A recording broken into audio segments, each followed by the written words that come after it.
Lita returns to WWE! Seth Rollins channels his inner Michael Jackson! Ricochet continues his residential jobber status! Sami Zayn literally turns into a jackass! And Natty Neidhart beats the hell out of a WWE superstar! And that superstar jumps right up and rolls up! Pins Natty! That sound familiar? It should. We just saw that on Dynamite this week. Natty's offense is about as effective as 75 Wardlow bombs. They're not effective at all. Natty should form a mixed tag team with Wardlow, the ineffective doofuses. And Bobby Lashley tells the truth on how everybody felt about Brock Lesnar taking that title at day one. Oh, we're gonna talk about it all. Amplified style. Smackdown 1/14/22. Let's get amplified.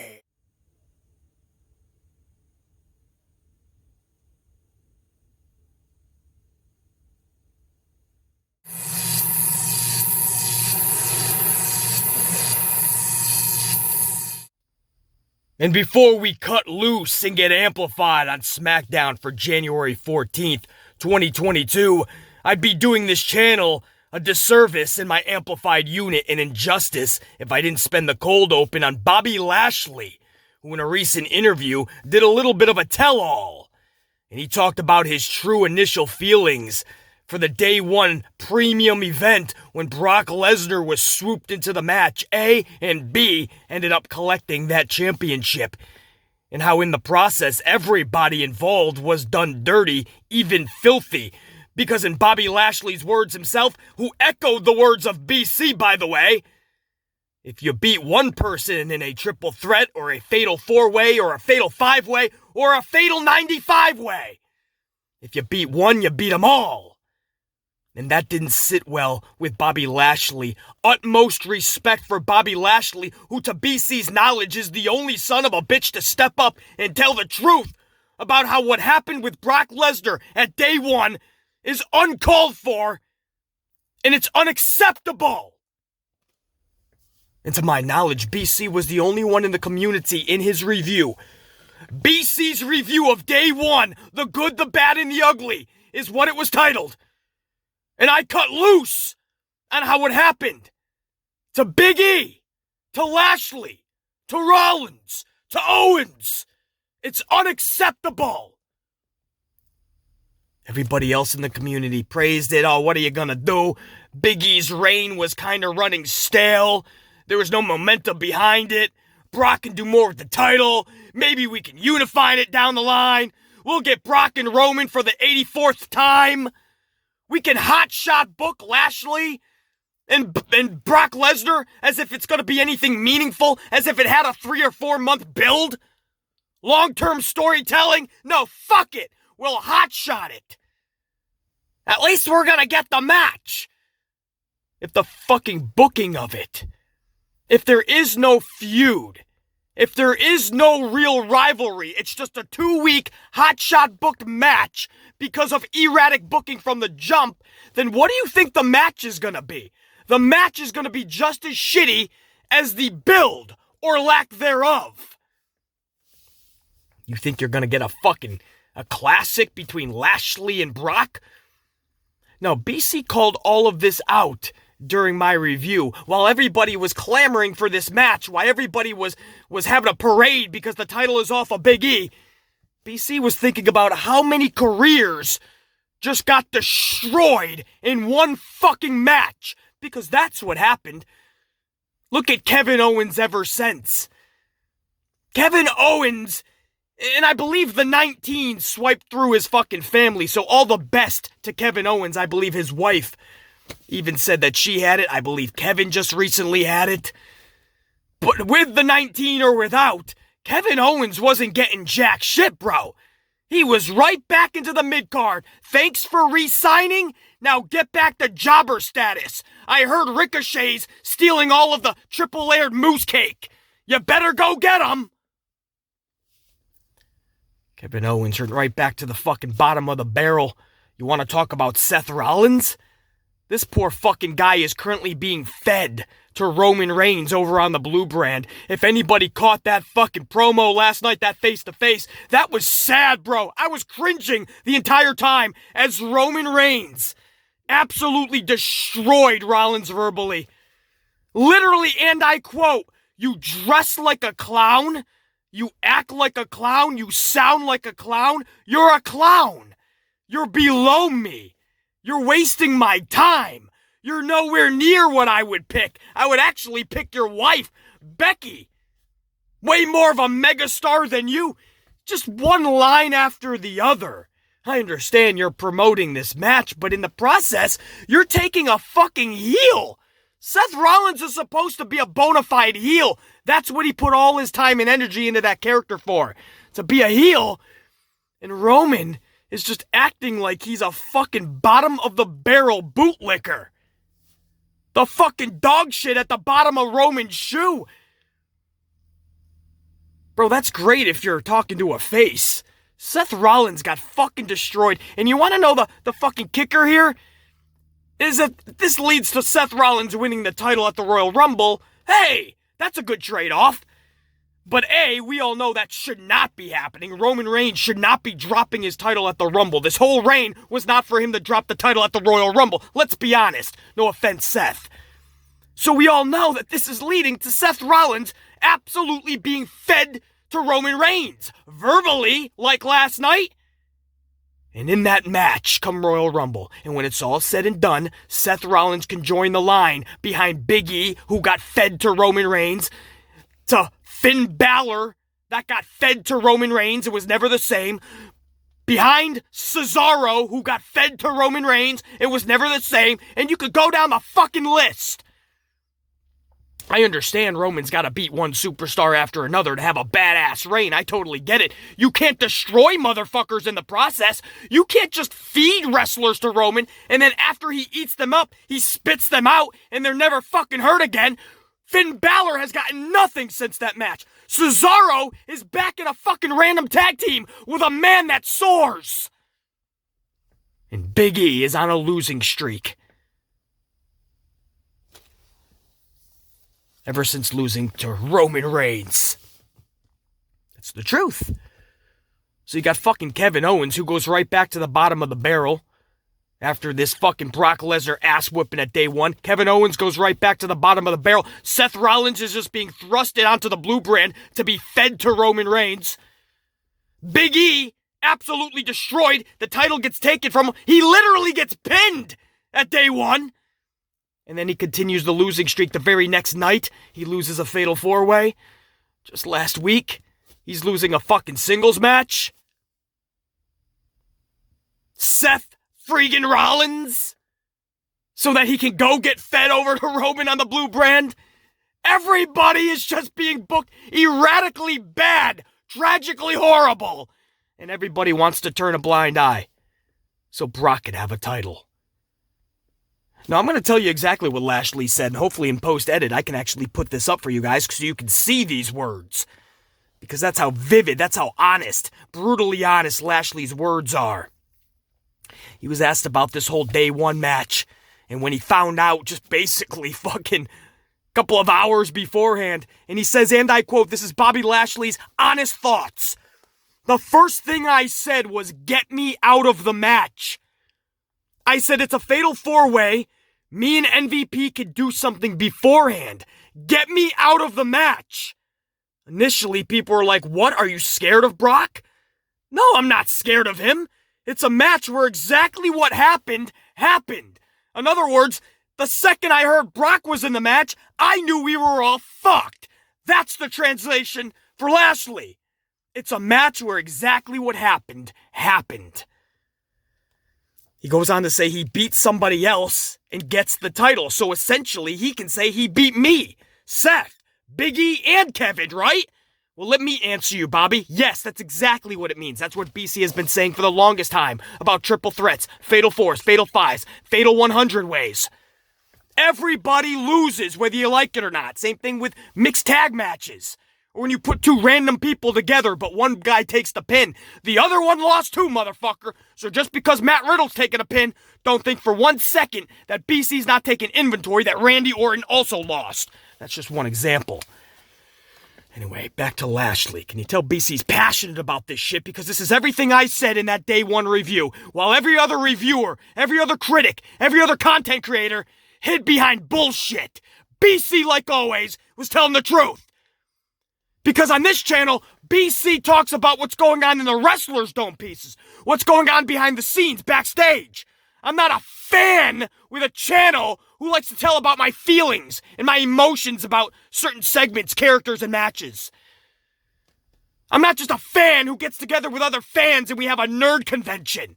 I'm trying to make pro wrestling better by telling the fucking truth.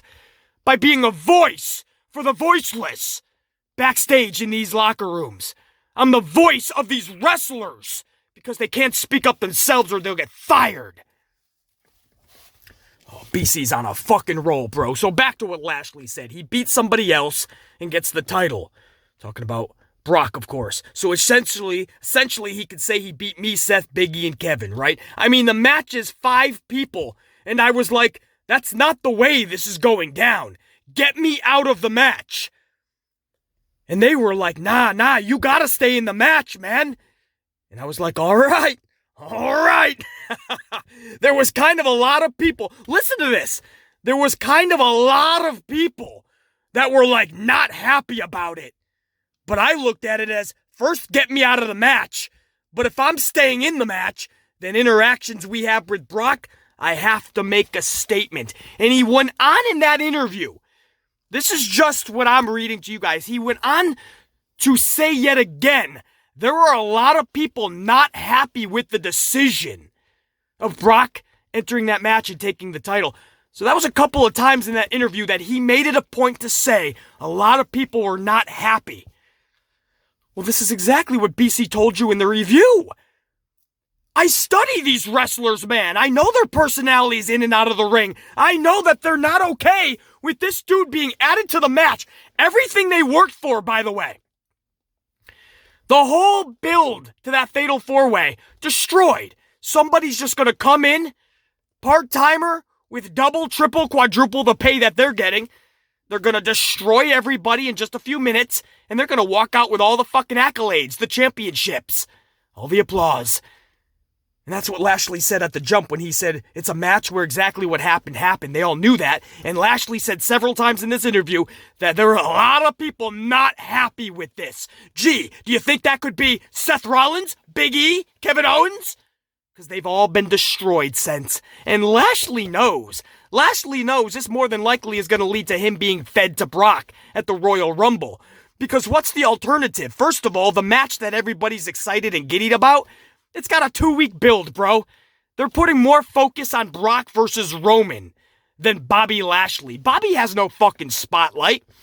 And if a miracle happens and Bobby actually gets the title at the Royal Rumble, let's say Roman comes in, interferes, some shit, Bobby gets the title. Do you honestly think now Vince is going to give him a good reign and put the spotlight on him? Or do you think this is just going to be hot-shotted over WrestleMania, where Bobby's going to lose it and be placed right back onto the island of irrelevancy? Because that's where BC sees this going. See, I don't think a fucking title is needed to make somebody relevant. Up front, they just need proper booking. They need the promoter to give them the time of day. A little bit of care and a little bit of energy into the booking. Fuck the title. Everybody thinks that the title is going to make the wrestler. The wrestler has to first make the title. Back in the day, you didn't even have to be in a title feud to be relevant and have a spotlight on you. Back in the day, every wrestler that was on TV had a good story going, a good feud. And when you got to the pay-per-view, you had a good card. Most of them not title matches, but you had to see them. Some good exhibition matches, some good grudge matches, some good feuds.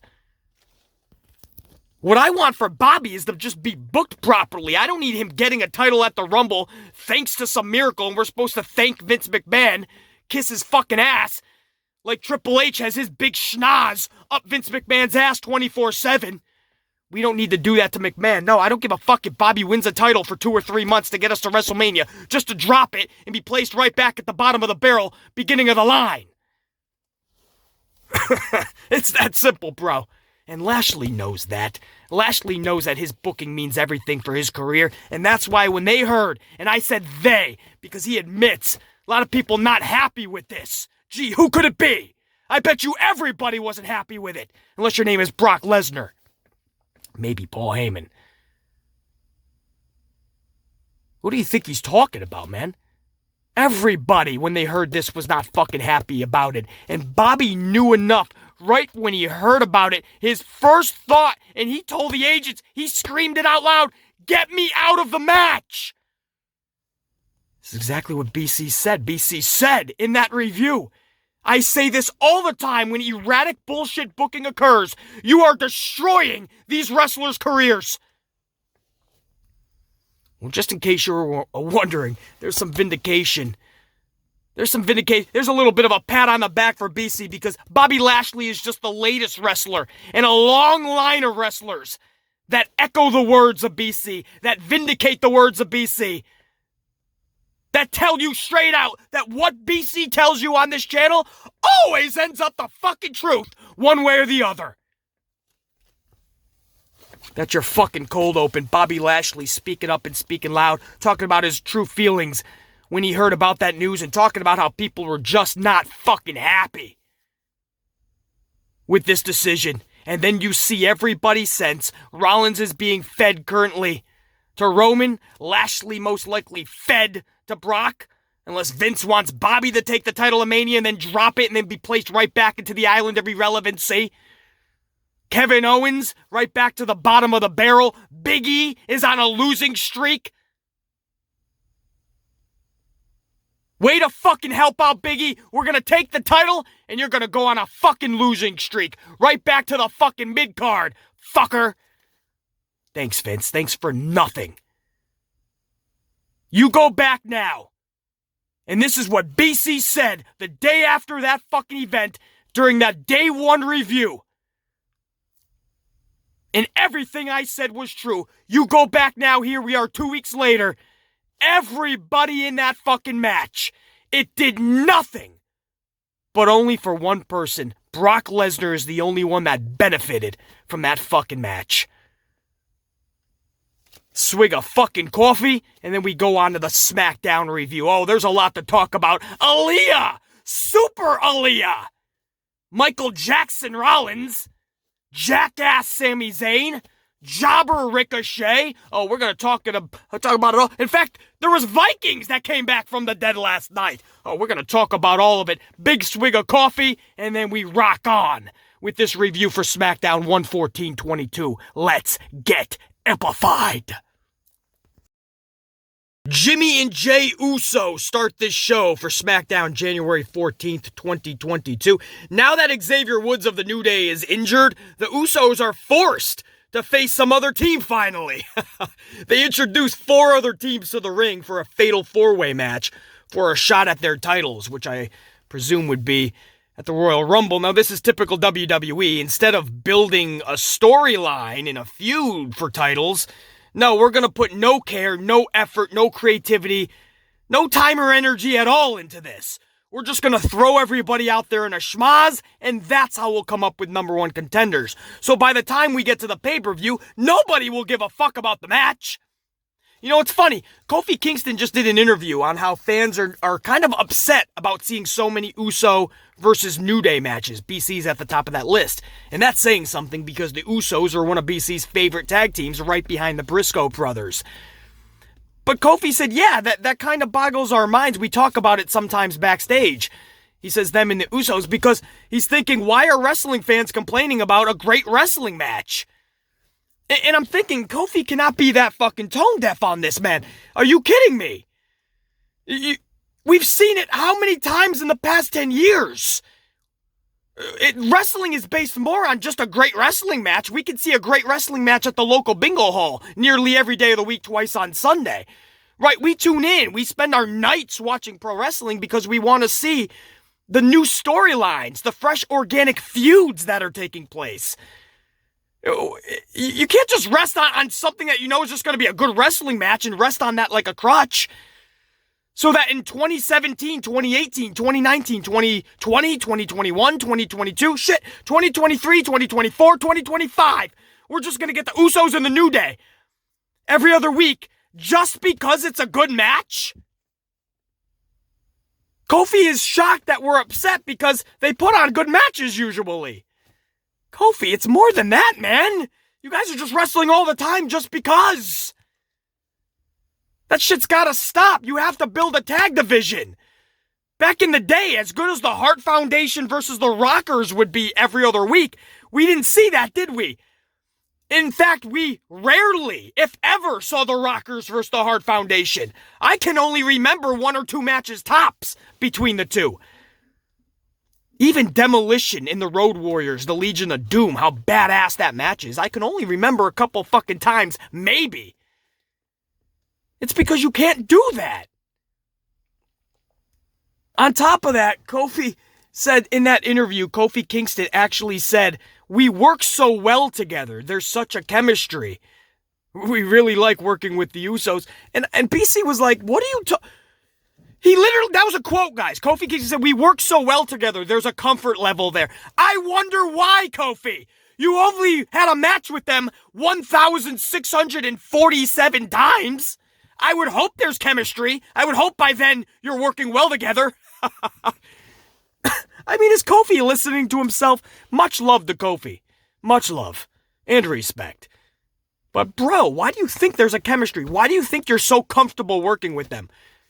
Why do you think you love working with them? It's because that's the fucking go-to match whenever Vince doesn't want to think. Which obviously is all the fucking time, which is why we get that match all the time. Anyway, that's a side rant on Kofi's interview recently. So anyway, the Usos are introducing 4 teams to the ring to try to become #1 contenders. And this is sad. This really is, because one of the teams is Cesaro and a man that soars. And I just can't help but feel so bad for Cesaro, dude. This is a guy who was going into a title match with Roman Reigns several months ago, and he was captivating people, man. People that never gave Cesaro a second look or just thought of him as a jobber. Man, he really helped carry the weight of that feud. And he just got eaten up by Roman, spit out, and he's never been the same. He's right back to the old Cesaro, if not worse. At least back in the day, his tag team partner was Sheamus. Now he's got a man that fucking soars. And I know, BC, I like Mansoor. He's good, man. They just don't give him a chance. I understand. But until they fucking do, nobody's gonna give him a second look. That's my point. He's just gonna end up another fucking Ali, another Ricochet. Another fucking Shinsuke, even with a championship.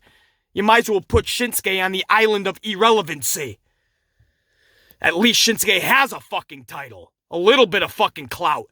Cesaro, this poor guy, is parading out there like he wants a tag team title now. He's been reduced to walking out there to try to get a tag team title match for the titles. Come on, bro. This is fucking pathetic for Cesaro. So he's one of the 4 teams with Mansoor. Humberto and Garza are out there. Mahal and Stanky. And then the Vikings. The fucking Vikings.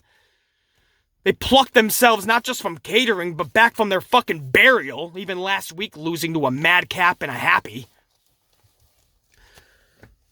And when it was all said and done, the Vikings actually defeated Humberto, I believe it was. It doesn't even matter. The Vikings win this match, and they become the #1 contenders. Well, shit!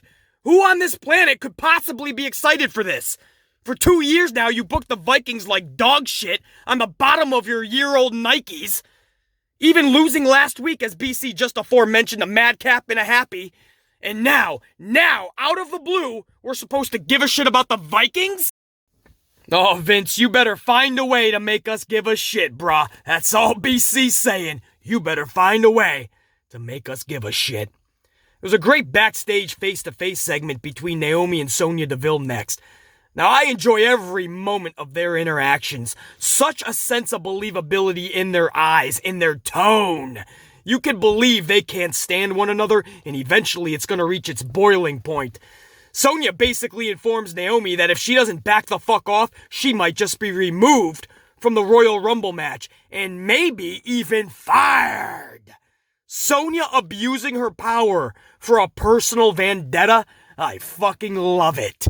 And later on, they had another segment throughout the night, the office of Pierce, and Sonya was either too hot or too cold, so Pierce went to find somebody to go help, and Sonya was left by herself in the office, and she's too hot, obviously. The office is burning up, so she takes her suit jacket off. Naomi storms in to the office and says, "You don't have your suit jacket on.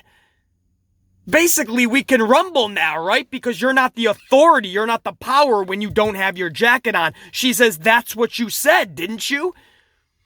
So Pierce comes in right in the nick of time and gets between Naomi and Sonya before Naomi started to throw some bows.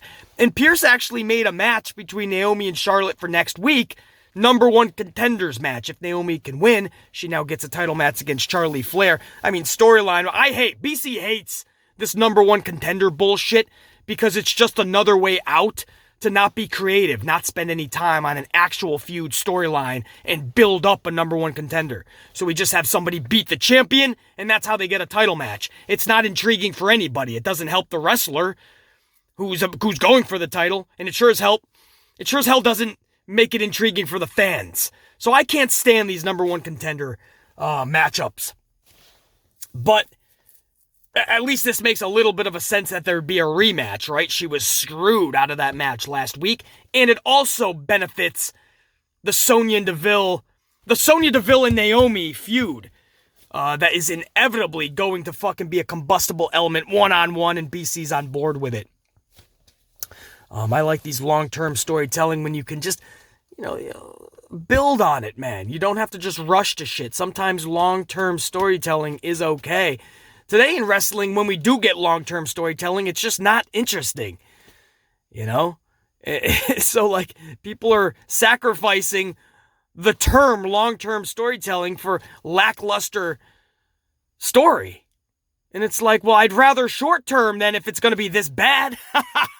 But with Sonya, you'd believe that she's not trying to get physical anytime soon. She loves her authority position, and she's going to abuse that shit as much as possible. So I believe that this would be taking this long to get to a match. It's probably going to culminate, obviously, at WrestleMania.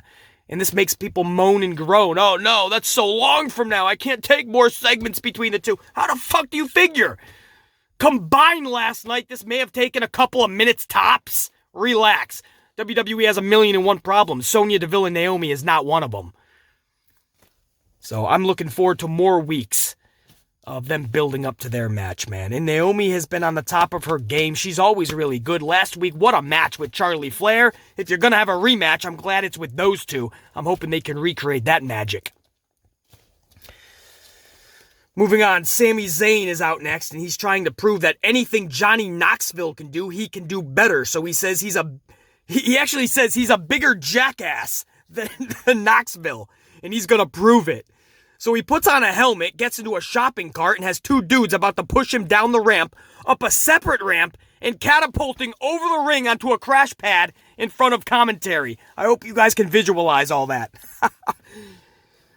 Basically just a straight-out jackass stunt. Zayn eventually chickens out of the stunt, clearly. I mean, that fits the character, and we all knew he wasn't going to catapult over the ring. So he does chicken out of the stunt, claiming it's just too dangerous.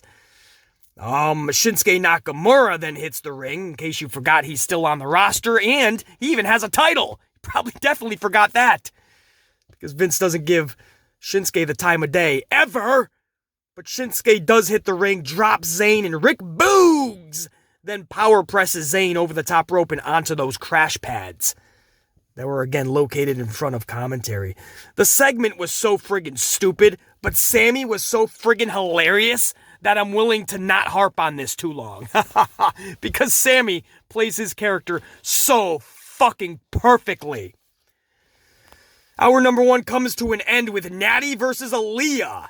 Now, Natty is playing this new Guinness Book of World Records character, right? She holds 3 records, and she wants to put a 4th one by beating Aaliyah in record time. That's the whole pre-match promo that she cut.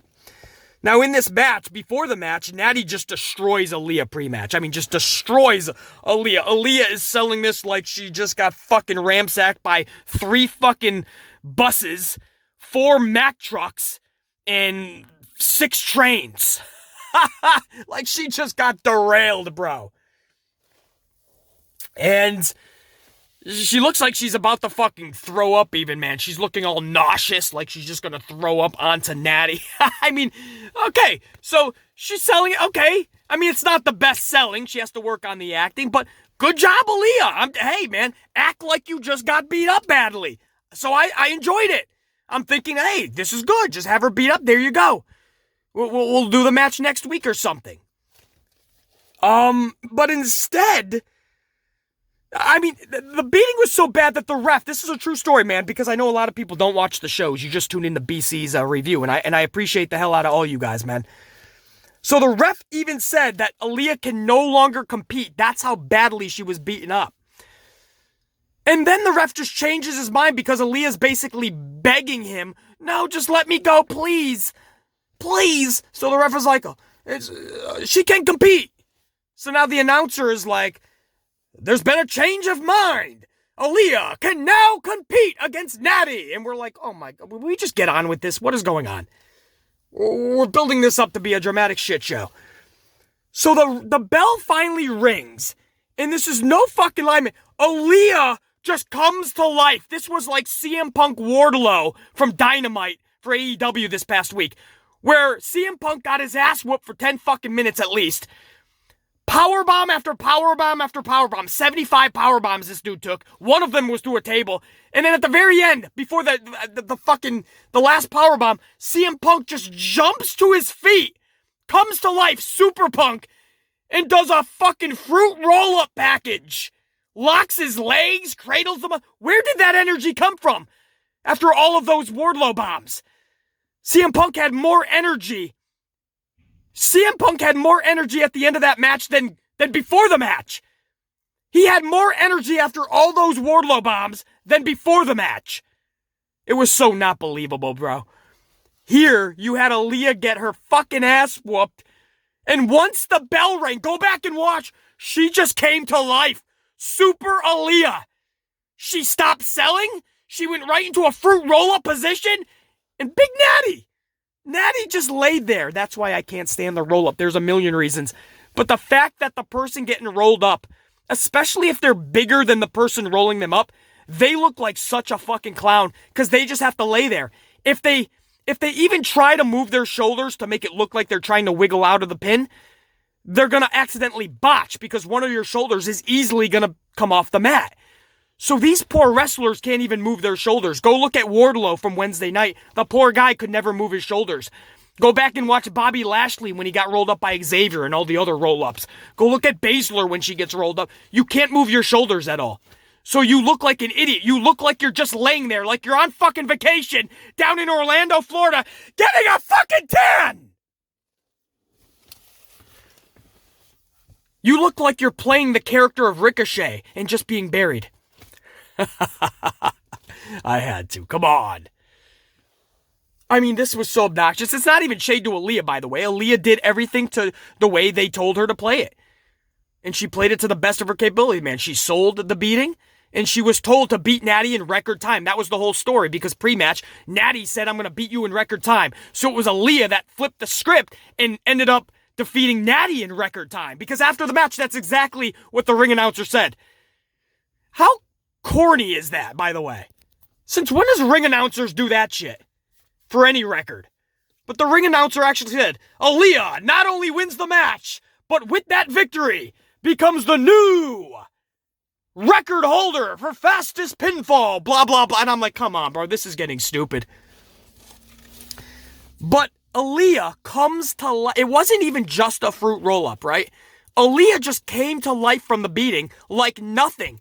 And then she exits the ring after the win, and she's got a big smile on her face.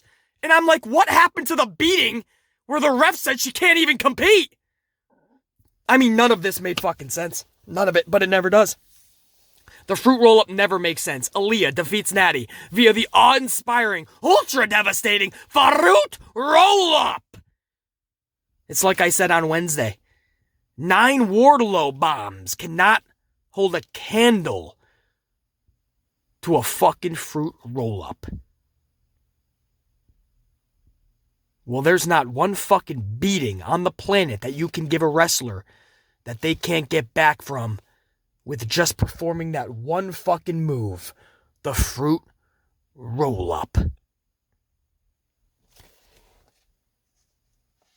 Nobody's thinking about how this makes fucking Natty feel. Right behind Shayna Baszler, Natty is next up in line for taking one fucking roll-up after another, and usually it's in less than 2 fucking minutes. If it wasn't for Shayna Baszler, Natty would have a fucking Guinness Book of World Records, alright? And it would be the most fruit roll-ups in the least amount of time. Moving on, man. We'll go on to hour number 2. Lita! It's Lita's return to WWE. That's what starts number 2. BC's just gonna say it, man. Lita somehow got even more beautiful than she was 20 years ago. I mean, this girl is just so fucking pretty. She says the one thing she didn't get to do in her career was win the Royal Rumble, because back in her day, they didn't have one for the females. She says that's all about to change this year. This prompts Charlie Flair to the ring. Charlie is wearing a SeaWorld snorkel onesie. I'm serious. Go back and look at it. It looks like she stole that straight from fucking SeaWorld. It's a SeaWorld snorkel onesie. I've been to SeaWorld. I know what they wear. Charlie says back in 2019, when your best friend Trish Stratus was bored of being a mom and desperate for attention, I not only beat her, but I broke her. I broke her so bad she retired. And at the end of the Royal Rumble, that's exactly what I'm going to do to you. Now, at this point, Lita is done talking and delivers a kick to the fucking gut and a twist of fate to Charlie Flair. It's good to see Lita back fucking getting physical, back in a match at the Rumble, and I hope this leads to something with Lita toward WrestleMania. I want to see more Lita, man. I'm loving seeing these fucking past female wrestlers come back. I'm going to love seeing Beth Phoenix at the Rumble. I'm going to love seeing fucking Lita. And of course, Mickie James isn't an old-timer. She's still wrestling in other organizations, so I'm going to really enjoy seeing Mickie James back, even though the rest of the community is crying. She sold out! She's going back to a place she said she hated! Actually, she never said that. She never once said she hated it. She just made a joke about the fucking trash bag. She was hurt about the trash bag. The guy responsible, Mark Carrano, has been fired. When she was talked about how when she got the phone call from WWE, it was first to Scott D'Amore, and then Scott called up Mickie and said WWE wants to do business. Mickie said she was flattered and it showed respect from WWE. Mickie has always had a good relationship with fucking Vince. Nick Khan wanted to make these fucking cuts. Bruce Pritchard has a problem with Mickie James's husband, Nick Aldis, more than fucking Mickie, and everybody tied the trash bag to Bruce Pritchard. That was false. Mickey's fine with WWE. She appreciated the call, said it was respect, said it was good that they acknowledged her and remembered her. What the fuck's the problem? I agree wholeheartedly. My mind is still boggled that you can release somebody as good as Mickie James. That's fucking the ultimate kick in the ass, the ultimate disrespect. I totally get it. But if this woman feels like she's fucking gotten some respect back, likes the fact that they thought about her, that Johnny Laurinaitis went out of his way to call Impact to do business with them to get Mickie, then let her come back for one night. What the fuck are you crying about it for? Of course, we don't understand how she got released. It doesn't make fucking sense. It's stupid. But if she's okay with coming back, collecting a big payday, getting a spotlight on her name, ringing up her name value, giving some recognition, some name credit over to Impact, then everybody wins in the fucking process. Pro wrestling fans, we're so quick to call people fucking sellouts, man. Females especially, man. I mean, some of these fucking fans, they have a problem with fucking females, evidently, man. Zelina Vega can't make a grown-up decision without people calling her a fucking sellout just because she mentioned unionization. There's no company that's unionized. Relax. She had to go to some fucking company. So if you're thinking she was going to hold out until some company gets unionized, it's not going to happen. So she went back to the fucking company giving her the most fucking money where she feels she has a lot of friends. I wish they stood up for her when she mentioned unionize, but you know what? It's not what happened. They didn't want to lose their job. But she felt it was a better fit than AEW, so Zelina makes a decision, and people fucking to this day rag on her. Mickie James makes one fucking decision to go back for one fucking night. To get some respect back from that company. Let her have it. Fuck you gonna rag on her for, bro? I don't know how we started talking about Mickie, but it was just good to see how Lita, that's right. We're seeing a lot of females especially coming back for the Rumble. Whether you like it or not, man, the Bella Twins are not only coming back for the Rumble, we're hearing they're supposed to get a tag title run in the future, possibly by the end of WrestleMania. And of course, we're hearing Alexa Bliss, she's also coming back. She's a current roster member, but still, she's coming back. Alexa's going to be winning the Rumble from what we're hearing, unless that changes last minute, which with Vince it always could.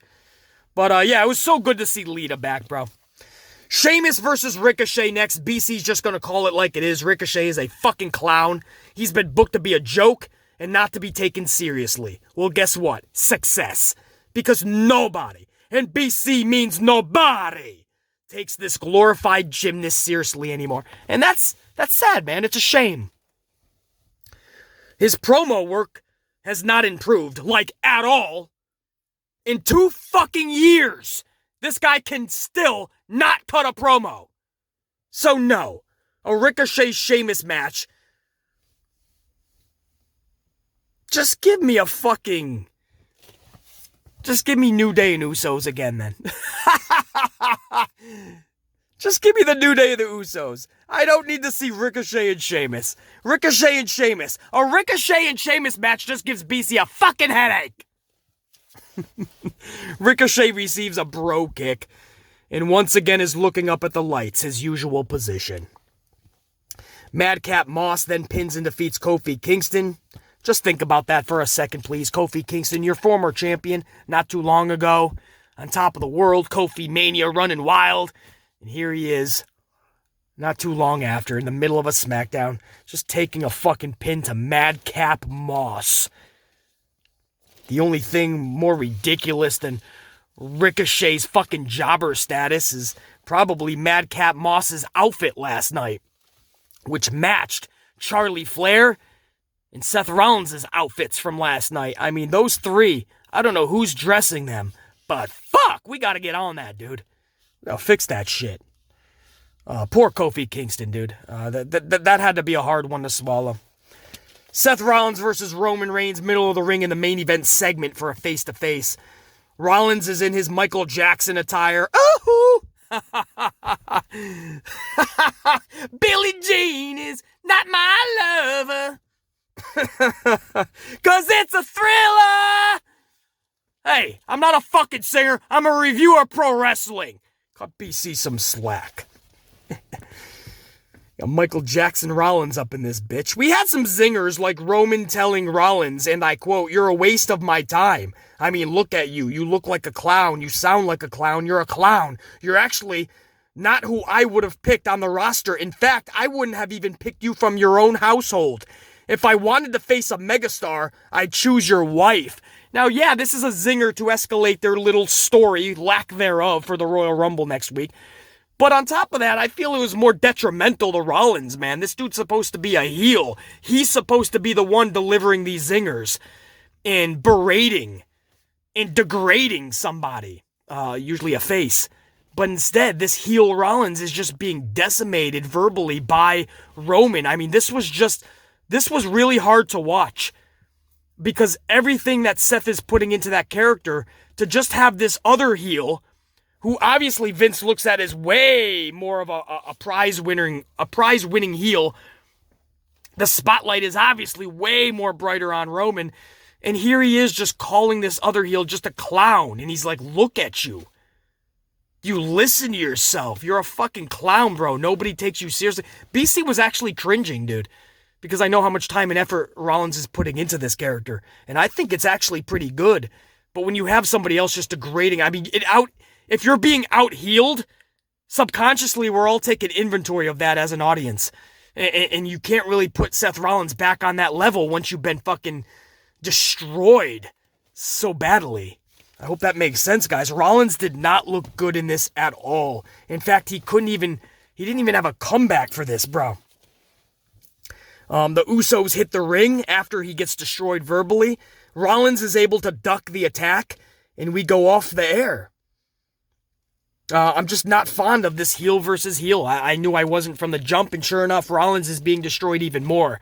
And this will all just lead to him being fed to Roman anyway. So in the end, after the Rumble, Rollins will completely be destroyed.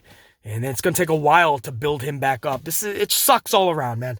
Everybody in that Fatal 5-Way, when Brock got added to it and made it a Fatal 5-Way at day one, BC knew from the jump, everybody in that match, if your name is not Brock Lesnar, everybody from here on out is being destroyed, and it's going to take a hell of a long time if they ever can make it back. I'm BC Amplified. That was your SmackDown 114-22 review. We'll kick ass this weekend. Hopefully all you guys do the same. I want to thank all you guys, man, my veteran subscribers, but we had a lot of new subscribers jump on board this week ever since that AEW Dynamite review. It was a scathing review. It was the most honest review you're going to get of AEW because I'm not a fucking shill of any of these companies. And I'm not trying to look for employment for any of these fucking companies. So I just tell you guys blunt truth. And it seemed like you guys really enjoyed that this week because we had a lot of an influx and uptick in subscribers. So I appreciate that, man. For every one of you that smashed the up, took a moment to smash that up button, man, and helping the algorithm. You guys are the fucking best, dude. So I want to give you guys a big thank you as we go into the weekend. With that said, kick ass this weekend, and we'll reconvene next week, and we'll do it all again, amplified style. Till next time, BC, and I'm out. Check you.